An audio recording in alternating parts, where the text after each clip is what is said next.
ମୋ କଥା ଯଦି ମାନିବୁ ତାହେଲେ ସଫା କରିବୁ। ଶୁଣ ଆଜିଠୁ ମଦ ପିଇବୁନି। ମୁଁ ମଦ ପିଉଛି କି? କିଏ ପିଉଛି? ମହୁଲିଆର ଟିକେ ଆଣି ନାଇଁ କିଛି ପିଇବୁନି। ପିଇବିନି? ନାଇଁ ଆଉ ଟିକେ ନାଇଁ କିଛି ନାହିଁ। ବିଡି ଗଞ୍ଜା ବି ଟାଣିବୁନି। ମୁଁ ବିଡି ଗଞ୍ଜା ଖାଉଛି କି? କିଏ ଖାଉଛି? ସେଇ ହରିଟାରେ ମତେ ଡାକିକି ନେଇ କହିଦଉଛି। କଣ ହରି ସେଇ ବଡ କଲିଜା ଆଣି ତୋ କଲିଜାରେ ପୁରେଇ ଦିଏ। ସିଏ ତ ଏବେ କେବେ ମରିଯିବ ତା କରୁଛ ମୋଠୁ ପୁରେଇ ମୁଁ ମତେ ଟେକି ପଳେଇବି। ସତ କଥା ପୁରେଇବିନି। ନାଇଁ ତୁ ଆଉ ଟାଣ ନା। ନହେଲେ ଆଉ ଟିକେ ନାଲି କଲର ମାରିକି ଥୋଇଦବୁ ନାଲିଆ ନାଲିଆ ଦଉବୁ। ହଁ ସିଗ୍ନାଲ କରିବି। ହେଲା ଗଞ୍ଜା ଟାଣିବୁନି। ଆଉ ଶୁଣେ ଏଇଠୁ ମତେ ଘର ଯାଇ ଚନ୍ଦ କରିକି ନବ। ତୁ ଚନ୍ଦ ହେଇକି ଯିବୁ? ହଁ ନନା ତମେ ହଉଛ ସତ କଥା କହିବ। ତମେ ହଉଛ ଆମ ପିତୃ ପୁରୁଷର ବଡ ଭାଇ ମା ସମାନ। ବାରିଶା ମା ସମାନ ବାପା ସମାନ। ବାପା ସମାନ ବଡ ଭାଇ ମା ସମାନ। ହଁ କଣ ଏ ସେଠି ପୁରାଣ ପଢାଉଥିଲା ମୁଁ ଶୁଣିକି ଆଇଛି। ବଡ ଭାଇ ମା ସମାନ ବାପା ସମାନ।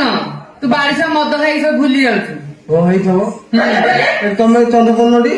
ସିଏ ତ ମୁହଁ ବୋଉ ଚନ୍ଦ। ତତେ କହିବେ ନା ଚନ୍ଦ ବର୍ଷ ନେଇ ବୋଲି। ତତେ ଲଜ୍ଜା ସାରା ମାନେ ତାକୁ ନାହିଁ କି? ସତ କଥା ସିଏ ତ ଘରେ ରହୁନି ଖରାବେଳେ ଶାଢୀ ପାକୁ ଯାଉଛି ଆଉ ସେ କୋଉ ଚନ୍ଦ କରୁଥିବ। ସିଏ ଚନ୍ଦ କରିପାରୁନ। ଶୁଣୁ କଣ ତୁ ଗୋଟେ କାମ କରୁ ଚୈତ୍ର ଯାହା ତ ଥୋଇଲୁ ଆଉ ବୋହିକି ନେଇ ପାରିବୁନି। ଲକ୍ଷ୍ମୀ ବସି ଯାଉଛି 5 ଟଙ୍କା ଦେଇକି ପଳେଇବୁ। ଆଉ ଲସି ଗୋଟେ ଖାଇଦେଇକି କରିବି ତାହେଲେ। ଲସିଟା ଖାଇଦେଇକି କିଛି ନାହିଁ ମୁଁ କରିବି। ସେଟା ବି କରିବୁ ନା? ଚନ୍ଦ କରିବାକୁ ପଡିବ। ଆଜ୍ଞା ସେ ଚନ୍ଦ କରିବାକୁ କହୁଛି। ତୋର ଭାଗ୍ୟ ବୁଝିଲୁ କି? ଭାଗ୍ୟ ନା ଗଡିଆ ବା ଦେଖେ ତୁ ଗୋଟେ ମଦୁଆ କୋଢା ମଦୁଆ ବୋଲି ତୁ ନାଁ ଅଛି। ତୁ ସେଥିରେ ଏତେ ବଡ ସୁନ୍ଦର ଝିଅଟା ଘରେ ତାକୁ ରଖେ ନହେଲେ ଦେଖିଛୁ ନା ମୋବାଇଲ କେମିତି ଭାଇରାଲ ହଉଛି। ସେମିତି କୁଆଡେ ଆଉଟ ହଉଛୁ କେତେବେଳେ ତୁ ମୁଣ୍ଡ ବାୟା ହେଇଯିବ ରାସ୍ତା ପଳେଇବୁ। ସିଏ ପଳେଇବ ଛାଡିବ। ଆଜ୍ଞା ଆଜିକାଲି ମାଇକିନା ସତ କଥା ଏଇ ସୁଭଦ୍ରା ପଇସା ମିଳିଲାଠୁ ଆଉ ପଇସା ପାଖେ କିଏ ରହୁନାହାନ୍ତି। ଆଉ କିଏ ରହୁନାହାନ୍ତି। ଯେତେବେଳେ ଦେଖିବ ତ ନୂଆ ଶାଢୀକି ବେନିଟି ପକେଇକି ଶୁକ୍ଳ ଆରେ କୁଆଡେ ଘଇଟା ମାଗୁଥିବ ଭାତ ଦିଏ ତରକାରୀ ନଥିବ ପାଣି ଡାଳ ତେଲ ଡାଳ ନହେଲେ ହଇତ ମୁଁ କିସ୍ତି ପଇସା ବୁଡି ଯାଉଛି କହିଟା ପଳେଇ ଦେଖି ଚାହିଁ ବାରବାର କରେ।